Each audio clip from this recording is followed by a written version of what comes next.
The Sidhe explained. An epic tragedy of cosmic refugees and a dying world. From the shadowed corners of our oldest maps, from the whispers that ride the winds over lonely hills, and from the forgotten verses of ancient songs, a story comes to us. It is a story you think you know. A tale of mischievous sprites and beautiful magical beings who dance in moonlit glades. We call them the Fae, the Sidhe, the good neighbors. But what if this is a profound misunderstanding? What if the beings we have relegated to folklore are not spirits of the earth, but something far stranger, far older, and infinitely more tragic? Welcome to the Eldritch Codex. Today we peel back the glamour of myth to gaze upon a terrifying and heartbreaking possibility. That the Fae are not magical beings from a mystical otherworld, but the last survivors of a dying, alien world. They are not gods nor demons. They are refugees. And their long history on Earth is not a fairy tale, but an epic tragedy of loss, decline, and the slow, agonizing fade into oblivion. History is a tapestry woven from two threads: the event and the interpretation. For millennia, we have looked upon the ancient tales of our world as just that, tales. Myths born from the firelight, designed to explain the storm, the harvest, the darkness that lay just beyond the village walls. We listened to the story of the Tuatha De Danann, the tribe of the goddess Danu, and we classified it as folklore. A beautiful, imaginative explanation for the origins of the Irish people and their gods. The Leber Gabla Iren, Ireland's Book of the Taking, tells us their story.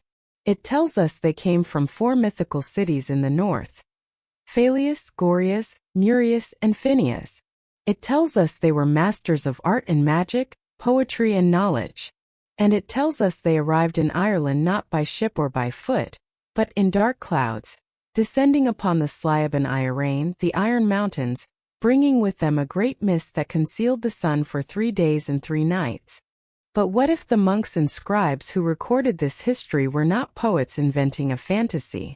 What if they were diligent chroniclers, describing with the only language they possessed an event so profoundly alien it defied all known reality? What if we are looking not at the birth of a myth, but at the eyewitness testimony of a first contact? Today we pull back the veil of mythology and stare into the burning sky of the past. This is the story of their arrival. An arrival that was not a divine procession, but a desperate, terrifying flight from annihilation. To understand, you must place yourself there. Stand on the ancient soil of Ireland, long before the Celts. You are of the Firbolg, the people of the land. Your world is one of stone, wood, and flesh. The sky is the domain of the sun, the moon, and the gods you know. Then one day the sky breaks. It does not happen with a thunderclap or a storm you recognize. It begins with a tear. A wound of impossible geometry opens in the blue expanse, a place where the light bends unnaturally. From this celestial fissure they emerge, not as angels on wings but in great silent vessels. Their hulls are not of wood, but of a pearlescent, seamless metal that seems to drink the sunlight. They are scarred and pitted, bearing the wounds of a journey through fire and void, a journey of unimaginable length and horror. The dark clouds of the legends were not water vapor. Imagine the atmospheric reality of multiple, city-sized craft entering a planetary atmosphere at high velocity. The air itself is superheated into plasma. Their ablative shielding, designed to protect them, vaporizes into a thick, choking particulate that blots out the sun. Their coolant systems vent vast plumes of aerosolized gas, creating a dense, rolling fog that clings to the earth.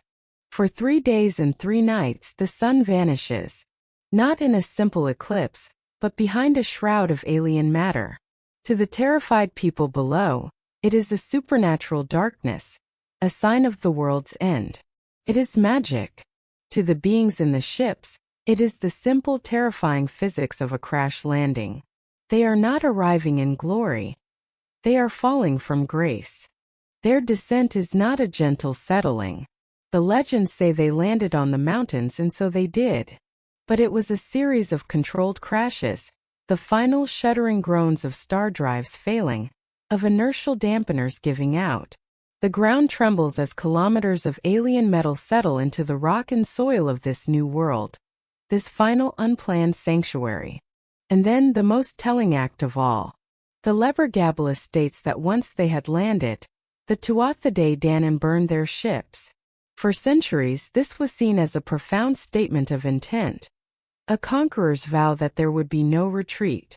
They had come to claim this land, and they would die before they yielded it. This interpretation is an error, a profound misunderstanding of their state of mind. This act was not a vow of conquest. It was a funeral. It was an act not of arrogance, but of absolute soul-crushing despair. Their vessels, masterpieces of a science beyond our imagining, were broken beyond repair. Their FTL drives were shattered, their navigation systems blind, their home star a fading memory measured in thousands of light-years. They could not go back. Their home, their world, their entire civilization was gone, consumed by a dying sun, a cosmic plague, a war of such magnitude that it unmade reality. The specifics are lost, but the result was absolute. They were the last. So they burned their ships. They lit a silent, brilliant funeral pyre on a mountaintop in a world that was not their own. They were severing the last physical link to a home that no longer existed, a home whose name they might still whisper, but whose light they would never see again. With the smoke of their burning fleet, they declared not "we will not leave," but "we cannot leave." They were marooned. They were refugees. From that smoke, from that self-made darkness, they emerged to meet the natives of this new world. And what the Furbolg saw must have cemented the idea of divinity in their minds forever. They were tall, impossibly graceful, with a physical perfection that seemed sculpted from starlight. Their skin held a soft luminescence, their hair the colors of precious metals, their movements of fluid poetry. But it was their eyes that held the truth.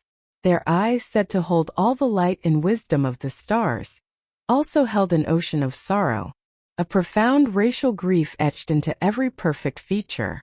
What the Furbolg mistook for divine solemnity was, in fact, the boundless weariness of the survivor, the heartbreaking sorrow of the orphan. And with them they carried the last remnants of their lost glory.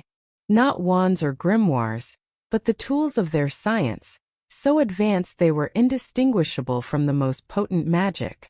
The four great treasures of the Tuatha De Danann. From the city of Phaelius they brought the Lia Fail, the stone of destiny. It was said to cry out when a true king of Ireland stood upon it. This was no magical rock.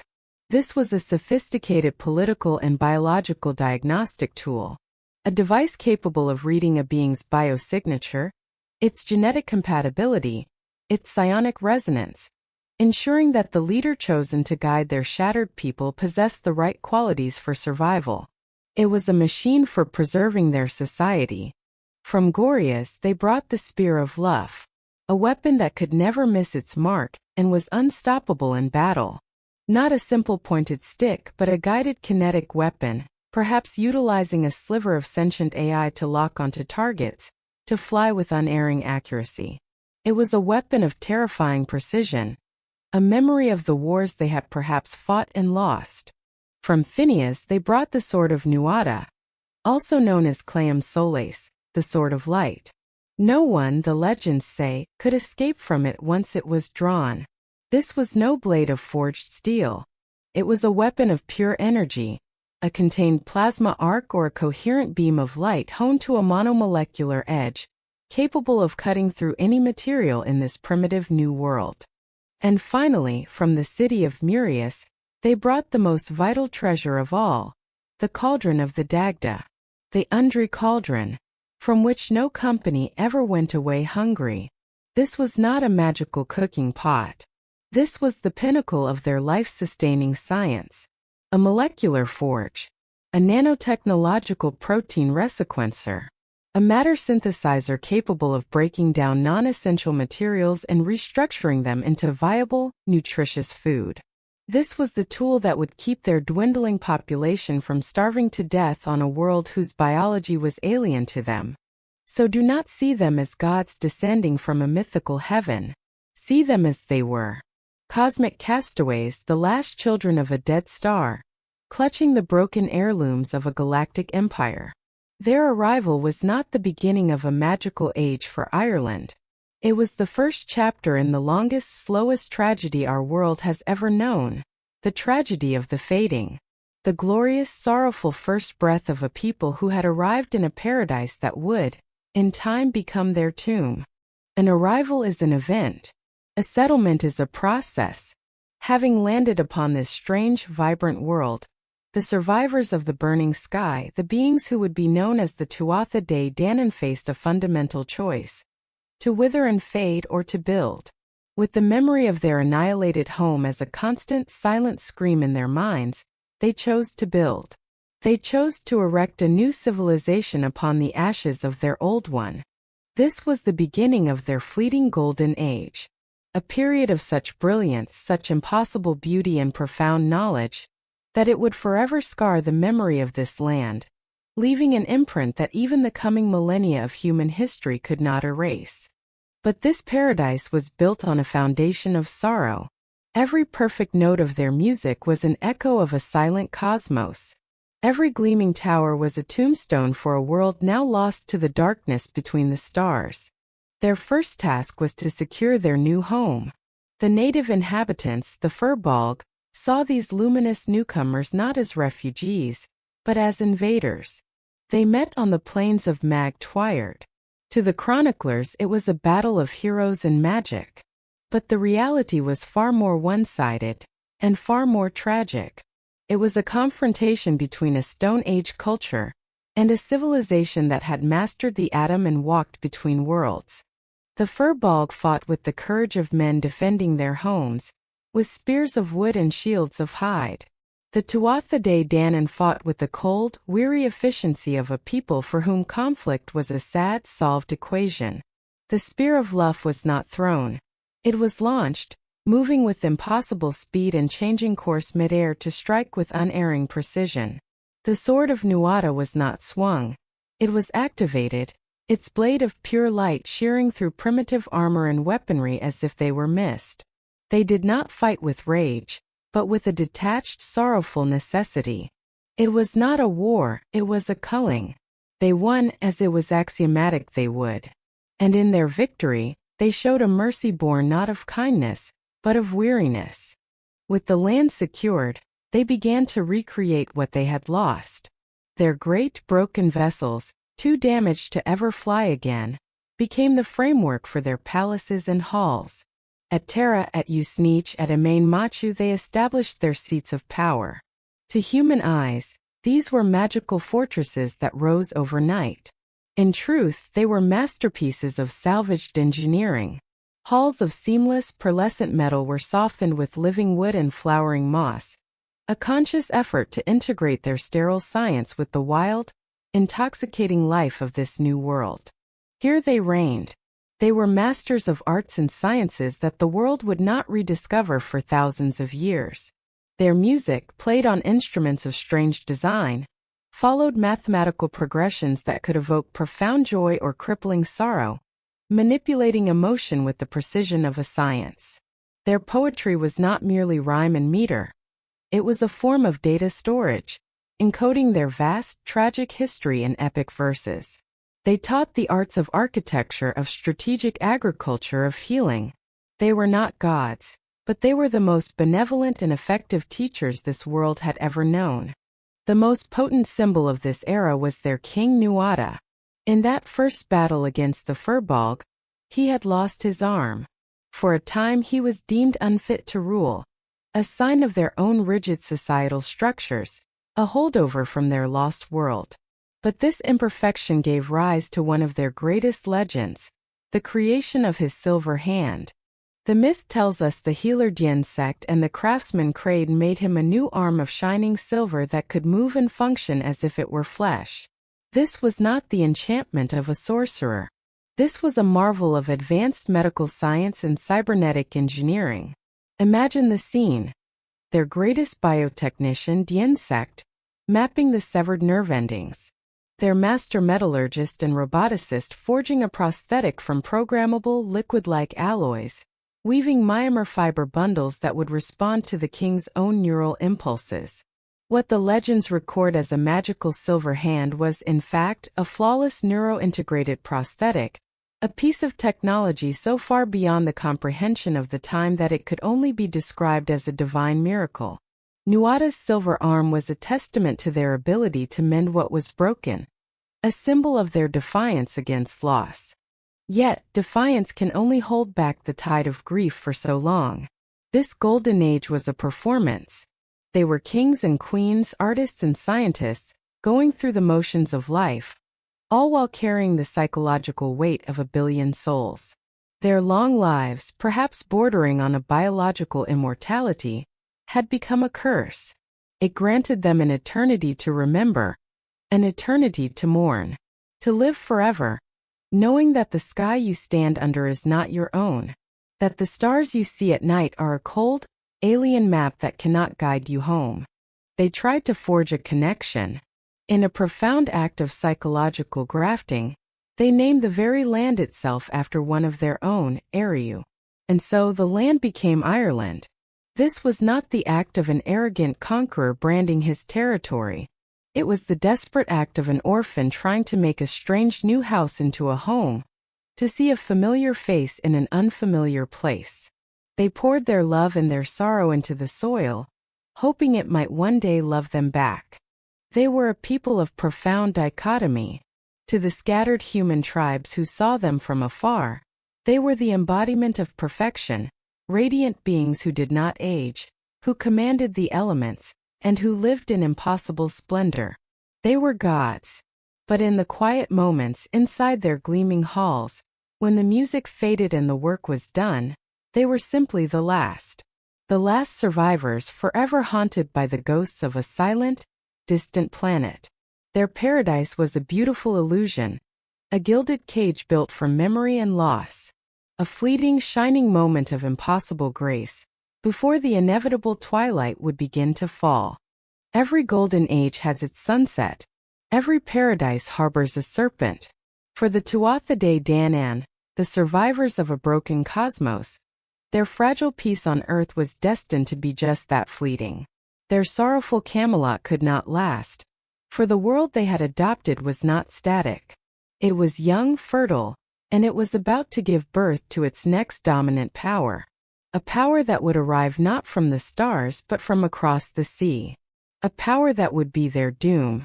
They are known to history as the Milesians, but we will call them by their true name, humanity.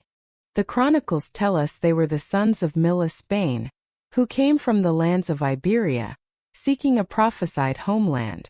Let us be clear in our reinterpretation. These were the progenitors of the Goidelic Celts. They were humanity in its raw, ascendant state, fiercely tribal, ambitious, fertile, and armed with a new and terrible technology that was utterly anathema to the Fae, cold iron. They saw Ireland not as a sanctuary for grieving gods, but as a prize to be taken, a land of destiny to be claimed by blood and by right. Their arrival on the shores was the moment the ancient, weary wisdom of the Fae collided with the relentless, forward-driving ambition of mankind. It was a conflict not just for land, but for the very soul of reality itself. The confrontation began not with the clash of swords, but with a duel of intent. The Tuatha De Danann, seeing these newcomers, reacted as they always had, with a display of power designed to awe and intimidate, a final attempt to avoid bloodshed. From their positions of power inland, they focused their energy, manipulating the very climate of the island. What the Milesians experienced was recorded as a magical storm, a sudden violent tempest that rose from a calm sea. The winds howled like banshees, the waves rose like mountains, and a thick, impenetrable fog descended, seeking to drive their fleet back into the abyss of the ocean. This was no sorcerer's trick. It was a precise, controlled application of weather control technology, a warning shot fired across the bow of history, a final, desperate plea for them to simply turn back. but they had underestimated the sheer, indomitable will of humanity. As the storm raged, their loremaster Amergin stood upon the prow of his ship. He did not cast a counterspell. He performed an act of profound psychological warfare. He sang a great poetic invocation, his voice cutting through the gale. He did not speak to the Fae. He spoke to the land itself. "I am the wind on the sea," he cried, claiming kinship with the storm they had created. "I am the wave of the ocean," he roared, matching its power with his own. "I am the stag of 7 tines. I am the salmon in the pool. I am a hill of poetry." This was not magic. This was a declaration, a statement of existence so absolute, so audacious that it stunned the Fae. He was claiming this world on a fundamental level, declaring that humanity was not an intruder, but a new and rightful heir to its very essence. In the face of their awesome power, this mortal showed no fear. He showed only purpose. And in that moment, the Tuatha De Danann must have felt a cold dread. They realized these beings could not be deterred. The war was inevitable. So the battles were fought at Sliab Miz and at Tailtiu. And here lies the great tragedy, the central question of this epic conflict. Why did the Tuatha De Danann lose? They, a people who could manipulate weather, who wielded weapons of light and guided energy, who possessed a strategic and intellectual power born from a galactic civilization. Why would they fall to men with swords of iron and shields of wood? The answer is heartbreakingly simple. They did not lose the war. They abdicated from it. It was a war they could not win in their hearts, because the cost of victory was too high. To truly defeat the endless waves of humanity, they would have had to unleash the full, terrifying arsenal of their forgotten science. The weapons that had perhaps shattered their own moons, boiled their own seas, and rendered their home world a cinder. To win, they would have to destroy the very land they had come to cherish, to poison the green sanctuary that had been their only refuge. They looked upon the Milesians, these short-lived, violent, passionate creatures, and they saw not just an enemy, but the future. They saw the relentless, churning engine of biology and evolution. They were the past, ancient, wise, powerful, but sterile and sorrowful. Humanity was the future. To fight them was to fight against time itself. The ghosts of their own history stayed their hands. The trauma of their lost world was too great. They could not, would not, unleash another apocalypse. And so they fought a war with their hands tied behind their backs. Their leaders fell, not because they were outmatched, but because they chose the moment of their death, a final act of command over their own destiny. Their defeat was not a failure of their power, but a conscious, agonizing decision made by their will. A treaty was struck, a moment recorded as a simple division of territory. Amergin the Milesian was to judge. His judgment was that the Milesians would have the world above, the world of sun and soil, of growth and of iron. The Tuatha De Danann, the once proud rulers of Ireland, would retreat to the world below. This was not a sentence for them to live in caves. It was a funeral dirge for their sovereignty. It was the formal agreement that they would relinquish their claim on the physical plane of Earth. They would cede the tangible world to this new vibrant race. In return, they would keep their own reality, a place apart, a place underground. Their war with humanity was the great turning point. It was the moment they ceased to be kings and became shadows.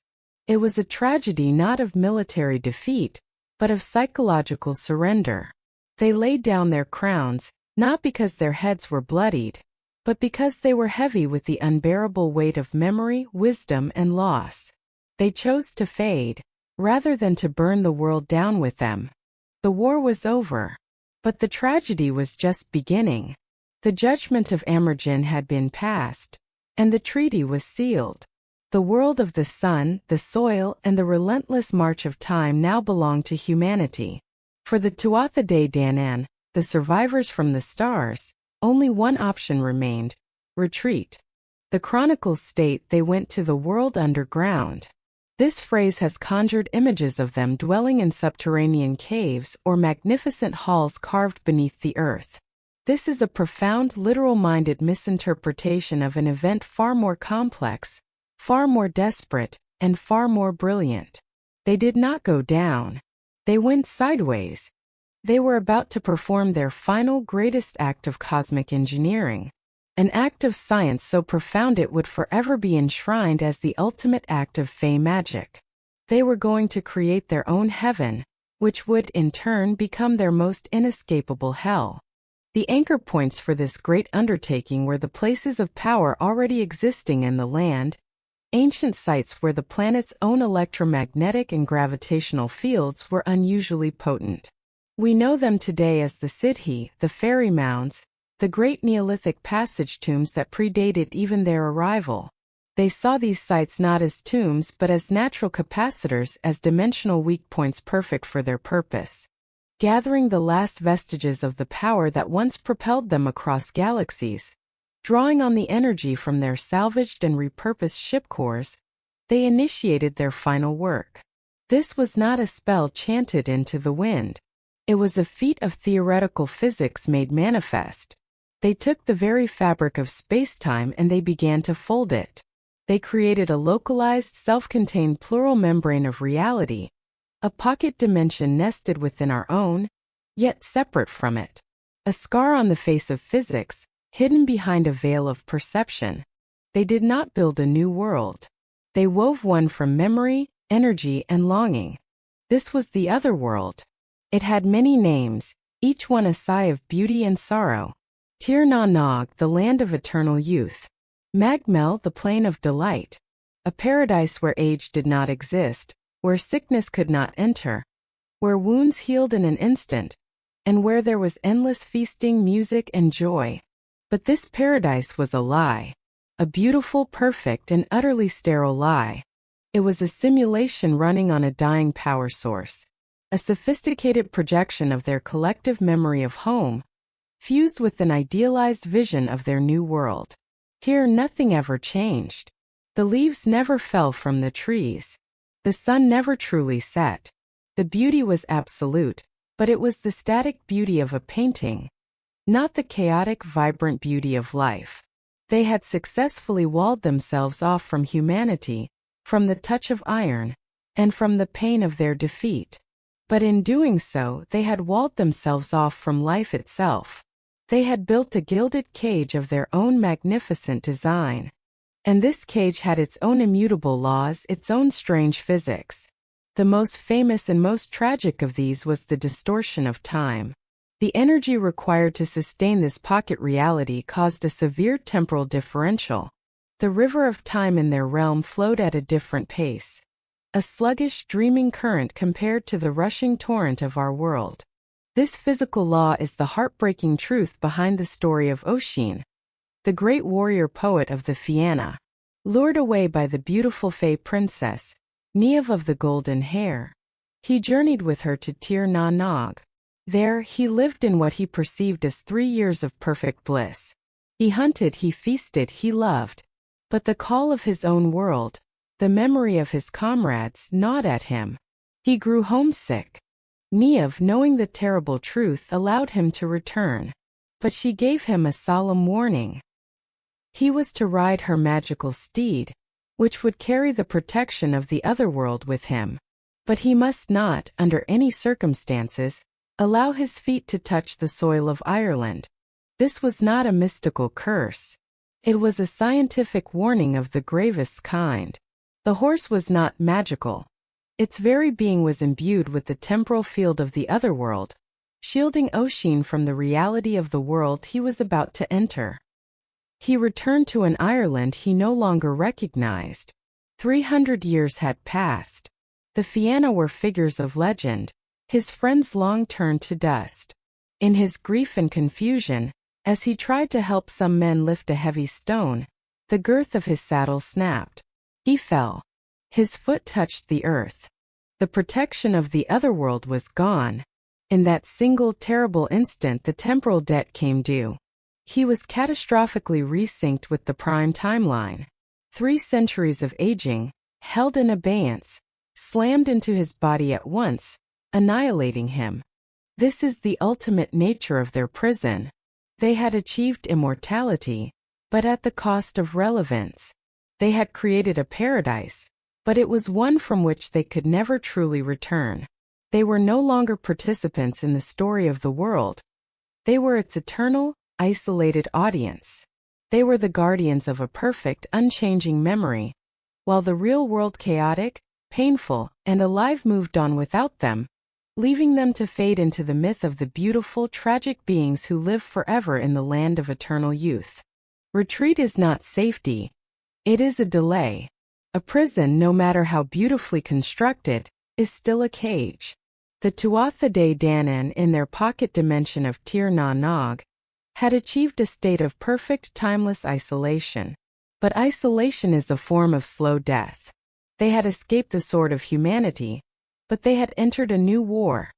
A war of attrition against the fundamental nature of the universe they now inhabited and the consciousness of the race they had left behind. This was the beginning of the Great Decline, the long, slow twilight that would be known as the fading. It was not an event but a process, a gradual erosion of their being, driven by two forces against which their advanced science had no defense. Two tyrannies born from the very essence of humanity's progress, the tyranny of cold iron, and the far more terrible tyranny of belief. The first tyrant was a physical one, an element so common to our world that we build our civilization upon it. Cold iron. Folklore across the globe is unanimous on this point. A simple iron horseshoe above a door, a blade of iron worn as a charm, a nail driven into the earth. These mundane objects are anathema to the Fae, breaking their glamour and repelling their power. We dismissed this as simple superstition. The truth is far more grounded, rooted in alien biology and dimensional physics. On a biological level, their cellular structure, evolved under a different star and on a world with a unique elemental composition, may have had a catastrophic reaction to ferrous metals. To their biology, iron was not a structural element. It was a violent poison. Contact could have induced a reaction akin to a severe anaphylactic shock, a searing pain at the quantum level as the iron atoms disrupted the delicate energy transfer within their cells. The world of humanity, as it entered its Iron Age, was becoming literally toxic to them. Every plow that broke the soil, every axe that felled a tree, every nail that built a home, was another drop of poison seeped into their environment. But the personal agony of an individual Fae was merely a symptom of a far greater affliction. The effect was technological. Remember, the other world was not a natural plane of existence. It was a constructed reality, a bubble of spacetime sustained by a colossal energy field, anchored to our world at the Sidhe Mounds. This field was likely electromagnetic in nature, a delicate, complex web of frequencies and forces. Iron, with its potent magnetic properties, acts as a profound disruptor to such a field. An iron nail driven into a fairy mound was not a folk charm. It was a spike driven into a server. An iron plow cutting the earth above one of their anchors was not just farming. It was an act that sent screaming waves of cosmic static through their reality. As humanity embraced iron, forging it, building with it, filling the world with it, they were unknowingly building a massive cage of magnetic interference around the Fae's prison, scrambling their magic, weakening their structures, and making it increasingly difficult for them to even manifest or cross the veil into our world. But a weapon forged of metal, however potent, is a tangible thing. A far more insidious poison was spreading, one that attacked not their bodies or their technology, but the very foundation of their existence. The second tyrant was disbelief. The other world was a psychoreactive construct. It was powered by their technology, yes, but it was stabilized by consciousness. In the early ages, humanity believed. They feared the good neighbors, they respected their power, they left offerings. This collective psychic energy, this fear, this awe, this belief was not just an attitude. It was a form of energy that resonated with the Fae's world. Human belief was the resonant frequency that helped keep their fragile reality coherent and strong, fed their existence. Then came the great shift in human thought. The rise of organized, monotheistic religion provided a new story. The powerful beings of the old world were not gods. They were reclassified as demons and devils, things to be shunned and protected against, not revered. The energy they received became corrupted, twisted from awe into pure fear and hostility. Then came a greater blow, the Age of Reason, the scientific revolution. Humanity began to explain the world not through gods or demons, but through observable laws and testable hypotheses. The storm was not a god's anger, but a meteorological event. Sickness was not a curse, but a biological process. The Fae were not powerful beings from another reality. They were delusions. They were banished from the realm of the real and relegated to the nursery, to folklore, to the quaint superstitions of the uneducated. With every generation that chose logic over lore, with every child who was taught that fairies were not real, the psychic energy that sustained the otherworld dwindled. They were being starved. Their reality, deprived of its stabilizing resonance, began to fray, to thin, to fade. They were not being conquered. They were being forgotten into oblivion. This was the ultimate, cruel irony. The race that had once commanded the stars was being erased by the slow, grinding attrition of physics and philosophy. They were being defeated not by a grand army, but by the iron in a farmer's plow and a simple, devastating thought in a child's mind. You are not real. The fading was the long, quiet scream of a people watching their entire reality dissolve. Not with a bang, but with the quiet closing of a book. Extinction is a process of desperation. As their reality frayed and their power waned, the beings once known as the Tuatha De Danann faced the final terrifying truth. Their end was not merely possible, but imminent. The fading was accelerating. Their static immortality had become a curse of slow-motion dissolution.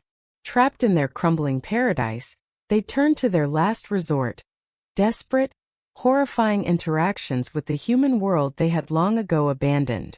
These are the final echoes of the Fae, the tales that are not of their power and glory, but of their terror and their tragedy.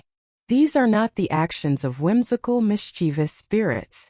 They are the frantic, final gambits of a dying race clinging to existence by a thread. This is the truth behind their most monstrous myth, the changeling. The lore is chilling and unambiguous. The Fae would creep into the human world under the cloak of night, steal away a healthy, beautiful infant, and leave in its place one of their own stock. This creature was often described as sickly, withered, unnaturally old in its features, and would do nothing but scream and eat ravenously before wasting away. For centuries, this belief became a source of unimaginable human tragedy. It was a supernatural explanation for childhood illnesses, developmental disabilities, and congenital disorders that were not understood. It was an excuse that led to unspeakable cruelty, abuse, and abandonment, as terrified parents believed the child in their home was not their own, but a demonic imposter.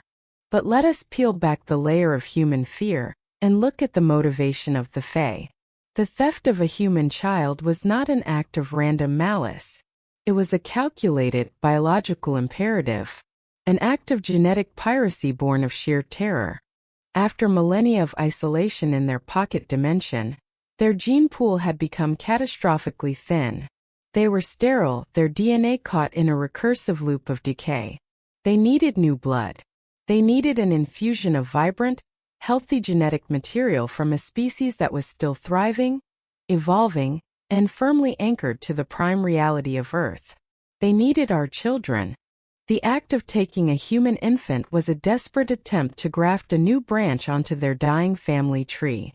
They were not stealing a child to be a pet or a servant. They were stealing a future. They were attempting to crossbreed, to splice human vitality into their own fading bloodline in the hope of creating a hybrid that could survive, that could anchor them back to the world of the living. And what of the creature they left behind? The sickly stock? This was the most heartbreaking part of the exchange. In some cases, it was not a Fae child at all, but a piece of enchanted wood, a glamour designed to mimic the form of a baby, which would soon fail, leaving the grieving parents with nothing but splinters and ash. In other, more tragic cases, they would leave one of their own.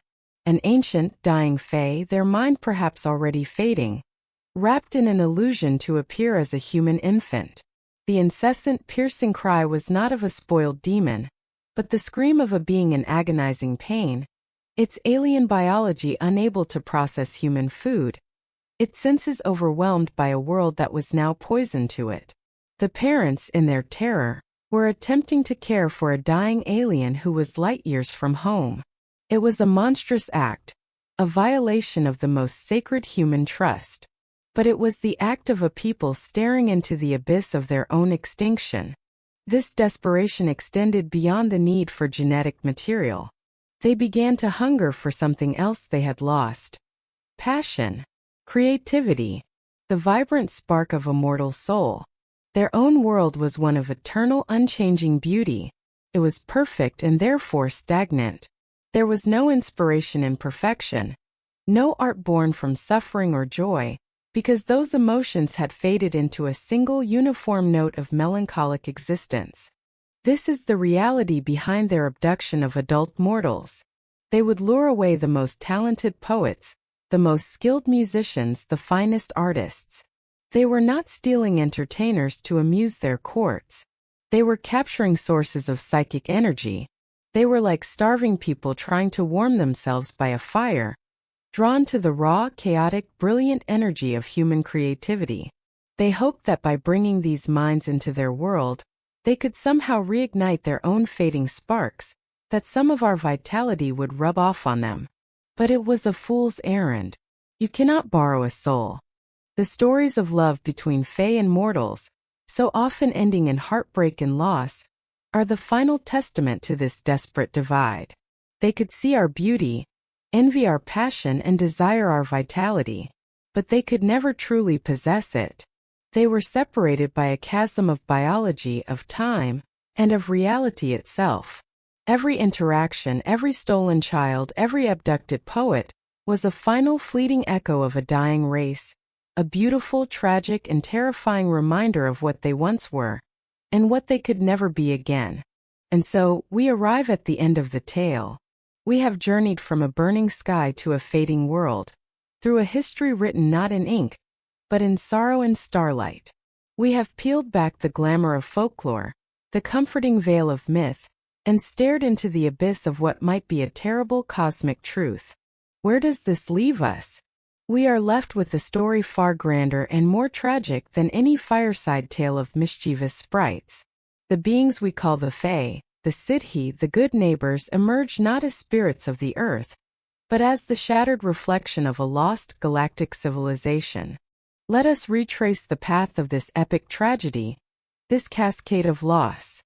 They were not gods who arrived in dark clouds, but cosmic castaways, the last survivors of an unimaginable apocalypse, falling to earth in the wreckage of their star-faring vessels. Their magic was their science, the last remnants of a knowledge so profound it was indistinguishable from miracles. Their golden age was not a reign of divine peace, but a paradise built upon a graveyard of memory.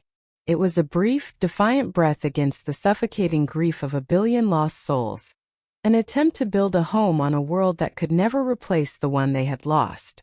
Their war with humanity was not a simple defeat. It was a conscious abdication. They possessed the power to annihilate this new, primitive race, but they chose not to. Haunted by the ghosts of their own past, they could not bring themselves to unleash another apocalypse. Their fall was an act of supreme, tragic wisdom, the surrender of a people too tired, too old, and too broken to fight anymore.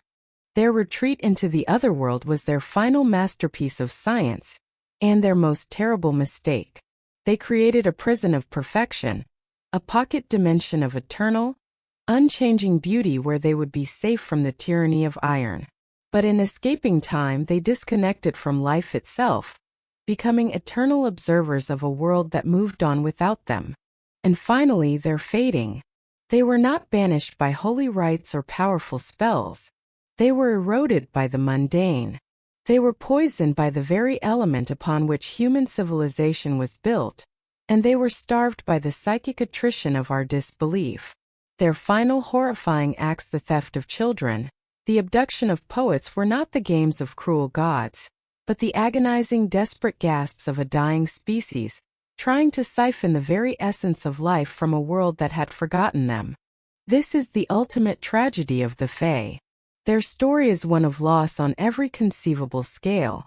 The loss of a planet, the loss of a future, the loss of a war they chose not to win, the loss of their physical place in our world, and finally, the most profound loss of all, the loss of their very existence to the slow, grinding erosion of human consciousness. We still call them the good neighbors, a name whispered with a hint of fear. Perhaps now we understand the source of that fear. It is not a fear of their malice, but a deep, instinctual human response to the sheer scale of their sorrow, the chilling aura of their desperation. We named them good as a placating whisper, a plea to beings who had lost everything and therefore had nothing left to lose. So the next time you find yourself in a place of ancient quieta, lonely forest grove, a windswept hill crowned with stones, a landscape that feels older than memory, stop and listen. Listen past the sound of the wind in the leaves, past the hum of the distant world. If you are still, and if you are lucky, you may just hear it. A faint strain of music that is not of this world. A distant echo of laughter that holds no joy, only memory. Do not be afraid. You are merely bearing witness to the last whisper of a lost world. The final fading testament to the beautiful beings from a dying, alien world. Thank you for joining us at the Eldritch Codex. If you appreciate our exploration of the deeper, darker lore that lies beneath our world, please consider subscribing to our channel and activating notifications. The cosmos is full of stories waiting to be told, and we are here to decipher them. Until next time, look closely at the myths you think you know. The truth is often far stranger and far more terrifying than you can imagine.